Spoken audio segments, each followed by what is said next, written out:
trying to think about, skateboarding.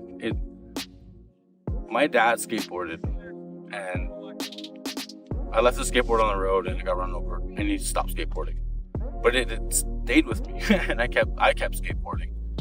He didn't skateboarding, but even like skateboarding, I don't know if it found me or if I found skateboarding, but it definitely kept me away from drugs and gangs, and even I had to fight my dad a couple times about my own skateboard because I wanted to go to gatherings and celebrations with my skateboard on reservations, which didn't have cement, and then I'd have to argue about bringing my skateboard. Even though I want to sit with it and sleep with it, I still couldn't bring it. But I'm just saying, skateboarding just saved my life. It took me away from everything and set me up to the life I'm living now. My name is Chad Cheekman, also known as Chad Bershenbaum, and getting Indigenous kids into sports is really important, right? I believe that sports and youth go hand in hand. The majority of all of us in sports at one time, or more than a few sports when we were kids.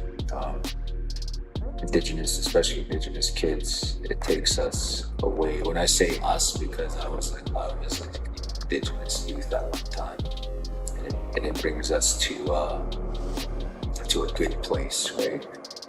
And for myself, my personal experience, it took me from a bad place to a good place, and it helped me into today's world. So I believe Indigenous kids get into sports because I see it as an outlet for a lot of them. I have friends who play basketball, and they play so they can get out of their head and focus on the game.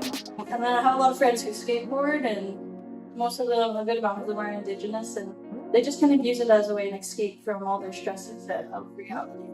Yeah. Honestly, go to our local shops if you're viewing it from Lethbridge. Yeah, you can go to Borderline, you can go to Topless Pizza. Roger works at Topless Pizza. Yeah. Ian is at Borderline. They have some good connections, and they can kind of help you get started. And if you're not from Lethbridge, I guess you can look up your local skate shop, and if not, I guess find your nearest one.